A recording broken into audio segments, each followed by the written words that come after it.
Siapin teh, kopi, cemilan sebelum lu nonton video ini.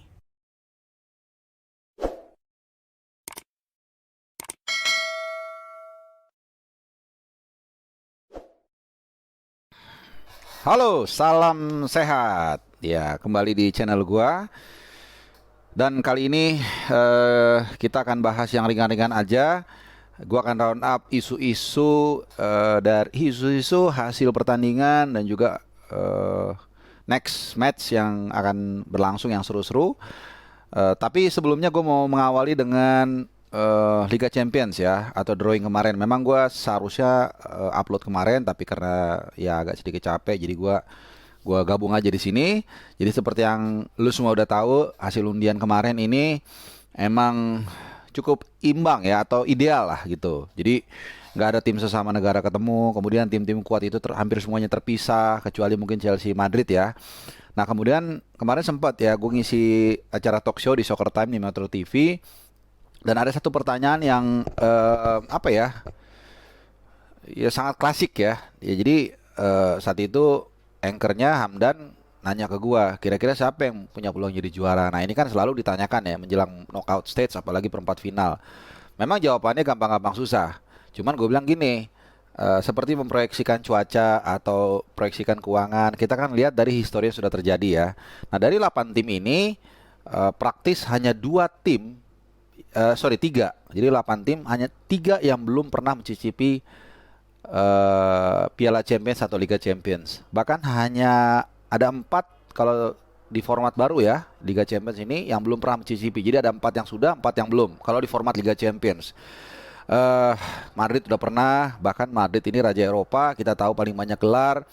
Kemudian Chelsea juga juara bertahan. Munchen kita tahu juara 2 musim lalu ya saat COVID. Kemudian Liverpool ya juara tahun 2019. Nah, yang belum pernah itu benar-benar belum pernah, baik di era lama maupun era baru itu Manchester City, Villarreal dan Atletico Madrid. Benfica udah pernah, tapi udah lama banget tahun 60-an lah kalau nggak salah, di era masih namanya kalau nggak salah Champions Cup atau Piala Champions ya. Nah, jadi mengkerucut ke situ, keempat tim itu. Liverpool, kemudian Bayern Munchen, Chelsea dan Madrid. Nah, kita akan ini menarik ya karena tiap tim itu punya karakter masing-masing dari 4 tim yang punya kandidat juara yang menurut gua. Pertama kita mulai dari Liverpool dulu deh. Liverpool ini ya kita tahu di liga itu nggak terlalu, secara umum ya di liga itu nggak terlalu oke, tapi setiap main di Eropa kita tahu dia sangat luar biasa ya. Juara 2005, kemudian juga final 2007, dan juara kemarin ya tahun 2019, bahkan final juga sebelumnya kan 2018 ketemu Madrid tapi kalah, kemudian 2019 masuk final lagi ngalahin Spurs ya. Jadi Liverpool tetap sangat berbahaya, cuman tantangannya adalah mereka sibuk. Mereka sibuk masih di FA Cup masih oke, masih main di EPL juga masih True Horses Racing dengan City.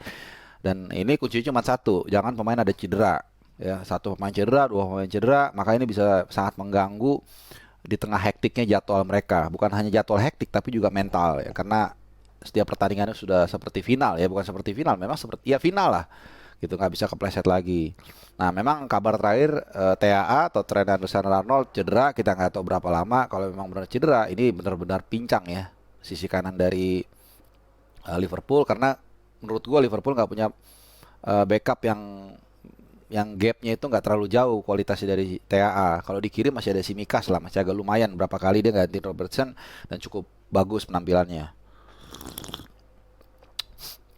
Nah, terus kita ke Munchen.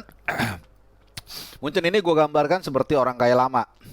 Ya, jadi yang memang udah lama mereka punya struktur yang bagus, kita tahu. Kemudian pemainnya matang semua, gaya bermainnya juga kurikulumnya udah pakemnya udah ada. Nah, peluang atau kemungkinan mereka untuk gak juara itu ada terletak di diri mereka sendiri. Jadi self maintainnya itu yang lebih penting. Bagaimana Nagelsmann bisa memompa semangat para pemainnya atau pemain itu sendiri untuk bisa termotivasi mengalahkan Villarreal. Memang Villarreal di atas kertas akan bisa diatasi ya, tapi itu tadi bagaimana untuk tetap percaya diri tapi di saat yang sama juga fokus dengan taktik dan strategi yang sudah ditegaskan oleh pelatih ya, ini sangat penting. Dan mereka akan saling ketemu nih. Munchen kalau lolos ketemu antara Liverpool dan Benfica. Kalau memang lolos, kemungkinan sih Munchen ketemu Liverpool ya. Nah, kemudian kita ke bracket yang bawah. Ini ada dua new kids on the block. Nah, ini istilahnya orang kaya baru nih. City lah ya.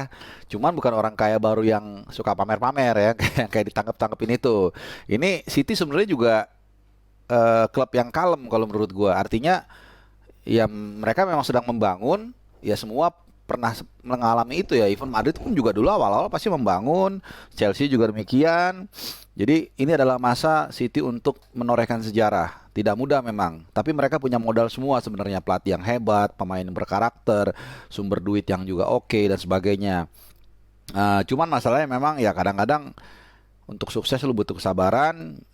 Kita lihat misalnya musim lalu di final sebenarnya mereka punya peluang mengalahkan Chelsea ya, tapi saat itu menurut gua ada satu menurut gua ya kesalahan kecil ketika secara teknis, kita bicara dari teknis, Pep menurunkan Fernandinho saat itu. Tapi oke lah. Ya intinya adalah City OKB ya, OKB tapi yang punya peluang. Karena nggak sombong sebenarnya. Mereka fokus dengan diri mereka sendiri. Ya ini Pep juga gua rasa punya ambisi untuk membawa City menjadi klub terbaik di Eropa ya, dan juga secara pribadi dia akan menjadi pelatih yang membawa dua klub berbeda juara Liga Champions setelah mungkin Mourinho ya, yang gue ingat Mourinho dia bawa Porto dan Inter Milan. Mungkin ada pelatih lain lagi gue lupa ya. Ya Atletico Madrid lawannya City juga harusnya bisa diatasin. Atletico Madrid juga nggak lagi bagus-bagus amat ya. Kemudian di bracket bawah, paling bawah ada Chelsea Real Madrid. Nah ini yang paling seru ya, karena satu juara bertahan Chelsea, satu lagi Los Reyes de Europa. Ya, ini sebuah banner yang gue baca di di kandang Madrid di Bernabeu, yang memang ya Madrid raja Eropa ya, tim yang paling banyak mengoleksi gelar juara 13 kali, bahkan yang pertama kali beruntun ya, bukan hanya 2 kali tapi juga 3 kali. Lawannya Chelsea. Nah ini gue melihat gini, Chelsea juga punya keunikan di antara 4 tim yang gue unggulkan. Mereka memang sedang dalam situasi yang tidak bagus ya, tidak kondusif, tidak ideal. Kita tahu semua dia dizolimi. Kalau menurut gue mereka dizolimi. Bahkan ada kemarin di presscon sempat wartawan nanya apakah bisa nanti away, kemudian naik apa. Tuchel menjawab kalau perlu naik mobil gitu ya. Tapi gue melihat ini, gue selalu percaya kemampuan orang akan keluar ketika dia justru menghadapi tekanan yang belum pernah dia rasakan. Dan di saat yang sama mereka punya nahkoda yang sangat handal, yang punya mentalitas leadership yang kuat. Jadi gue rasa feeling gue mengatakan Chelsea bukan hanya bisa melaju ke semifinal, final, bahkan Chelsea akan bisa menjadi juara. Entah kenapa ini murni ya, ada alasan empiris sih, karena mereka menurut gue sangat dizolimi. Jadi semangat mereka sepertinya tetap menyala, tidak pudar. Nah ini yang gue lihat sangat berbahaya. Tapi memang tidak mudah menghadapi Real Madrid yang punya pengalaman segudang di Liga Champions. Kita lihat bagaimana mereka menyingkirkan PSG setelah tertinggal 0-1 di Parc des Princes di Paris, tapi mereka bisa membalikan keadaan dan akhirnya lolos. Jadi bahaya juga memang Madrid, tapi gue melihat ginilah, gue tetap mengunggulkan Chelsea untuk bisa ke semifinal, final dan mungkin juara. Tapi top of the bottom, siapapun yang lolos antara Chelsea atau Madrid sangat punya peluang sangat besar untuk melaju ke final dan bahkan juara. Nah, itu aja. Nah, itu dari UCL. Udah cukup ya, sedikit aja gue round up supaya afdol lah ya kalau nggak bahas drawing kemarin. Kita ke Liga Eropa. Nah dari Bundesliga, Munchen kembali menang 4-0. Bukan skornya yang menjadi menarik ya, tapi Lewandowski mencetak brace. Dan ini membuat torehannya menjadi 31 gol. Dan ini untuk kelima ya, untuk kelima kalinya dalam semusim Lewandowski berhasil mencetak 30 gol atau lebih. Jadi menyamai rekornya Der Bomber Müller. Ya kita tahu semua ini adalah legenda Jerman, tapi udah lama ya dulu dia. Mungkin tahun 60-an kali ya, 5 musim yang dia cetak gitu. Tapi nggak berturut-turut ya kalau Lewa ya. Müller juga kayaknya nggak berturut-turut. Intinya mereka berhasil mencetak 30 gol atau lebih dalam 5 musim ya. Baik Müller maupun juga Lewandowski. Ini sangat luar biasa.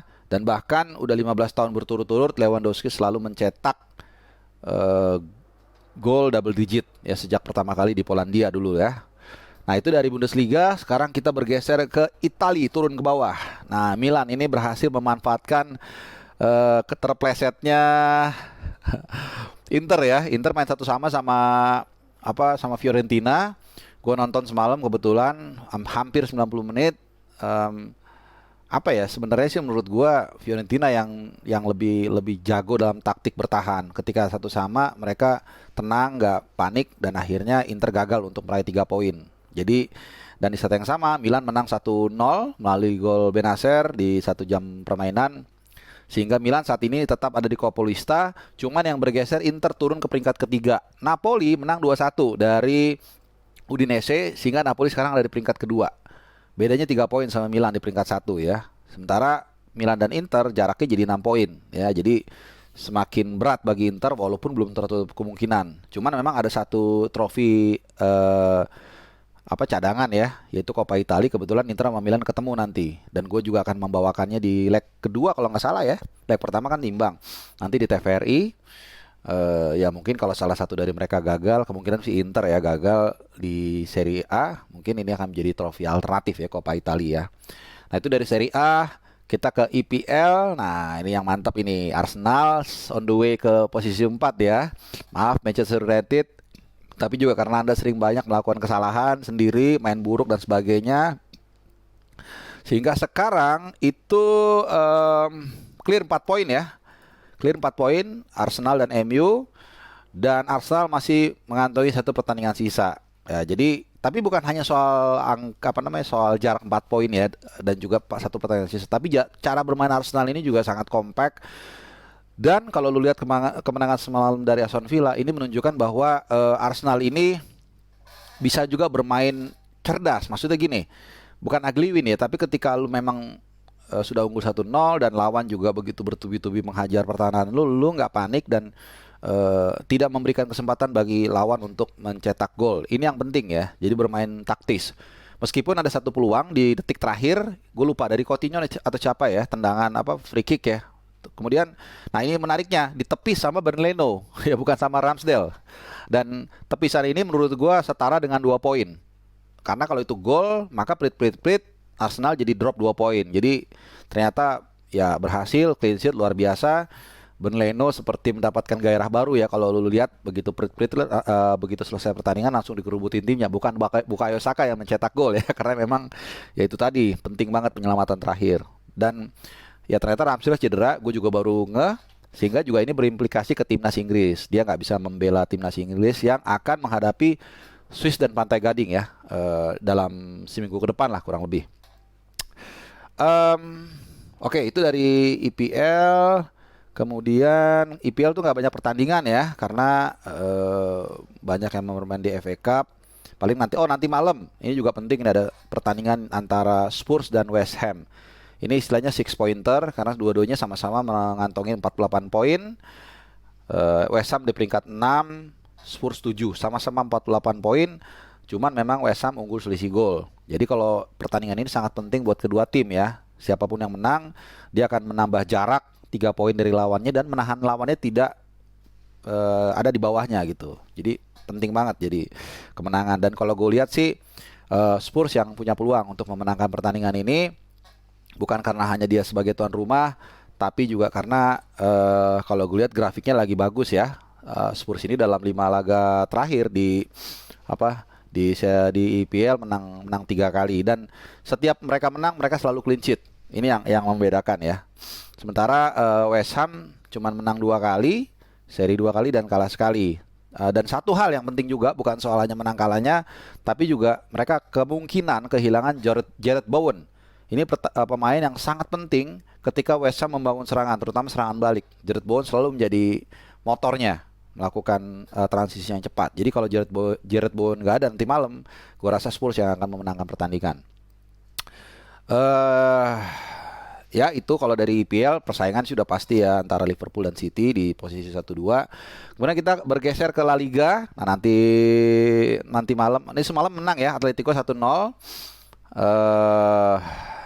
Jadi poinnya sekarang untuk sementara waktu nih saat ini pukul siang hari Minggu, Ini Atletico Madrid ada di peringkat 3, 54 poin, ngegeser Barcelona. Kemudian Sevilla di peringkat kedua 56, kemudian Real Madrid jauh 66. Jadi bedanya 10 poin dari peringkat kedua nih, Real Madrid sama Sevilla. Nah, Real Madrid sama Barcelona nanti malam akan dini hari nanti akan bertemu El Clasico. Nah, sama juga di program yang sama di Metro TV. Saat itu gue ditanya siapa yang diunggulkan. Gue melihat Madrid ini sepanjang musim relatif stabil. Barcelona baru beberapa pertandingan menanjak, gitu. Jadi Madrid udah lebih konsisten, lebih stabil. Barcelona mulai naik. Ini akan berat, akan ketat pertandingannya. Tapi gue melihat Madrid yang punya kans untuk memenangkan El Clasico kali ini ya, karena mereka lebih siap lah, dan juga hampir gak ada yang cedera kalau gue nggak salah. Meskipun itu tadi, kalau lu lihat pertandingan Barcelona terakhir melawan Galatasaray itu luar biasa bagus. Gue nonton hampir sepanjang pertandingan, dan terutama di 15 menit terakhir ketika Barcelona berusaha untuk mengamankan keunggulan yang mereka dapatin, itu mereka tampil. Itu pertama kali gue lihat Barcelona main setelah era Xavi sama Iniesta ya. Mereka main seperti era dulu gitu. Walaupun lawannya memang gampang, gue tahu Galatasaray, tapi nggak selalu juga Barcelona bisa main bagus ketika lawannya jelek, ketika lawannya lebih di bawah statusnya. Tapi kemarin mereka bermain ya seperti ala falsafahnya Barcelona. Nah, ini yang gue lihat mungkin akan menyulitkan Madrid, tapi at the end Madrid yang punya peluang untuk menang ya di El Clasico. Ya, tapi kita lihat aja nanti. Kemudian yang terakhir dari Ligue 1. Nah, Ligue 1 ini kenapa gue singgung sedikit, memang sebenarnya nggak ada isu banget ya, karena PSG ada di puncak klasemen dengan poin 65. Olympique de Marseille peringkat kedua dengan poin 50, beda 15 poin. Sisa 10 pertandingan, artinya gampang-gampangnya sebenarnya PSG hanya butuh maksimum 15 poin untuk bisa menjadi juara. 16 untuk menjadi juara. Iya, bahkan mungkin bisa sebelum itu ya, kalau Marseille-nya terpleset atau Nice terpleset ya. Ini hanya soal waktu aja, dan juga soal waktu Pochettino dipecat ya. Karena juara Ligue 1 bukan ukuran sukses melatih PSG, tapi harus juara Liga Champions Eropa ya. Nah, itu aja. Dan oh ya, jangan lupa nanti malam gua kebetulan yang bawain di RCTI Plus PSG melawan AS Monaco mulai pukul 6.30 sore. Ya, waktu Indonesia Barat, gue sama Kang Didan di RCTI Plus. Jangan lupa jadi nonton ya. Ya udah, itu aja round up dari gue. Agak lumayan lama nih, 17 menit. Ini tadi gue sempat ngulang sebenarnya karena mic-nya agak ke bawah gini, jadi suaranya nggak bagus. Jadi gue ulang lagi agak lebih gini. Mudah-mudahan lebih clear suaranya, bisa kedengeran, dan juga menghibur lu. Mungkin lu baru bangun langsung nonton video gue ya. Oke, jangan lupa like, komen di bawah. Gue akan berusaha bales, dan juga subscribe yang belum, dan juga share kalau lu merasa video ini bagus ya. Oke, thank you sudah nonton. Sehat selalu, selamat hari Minggu ya. Ciao.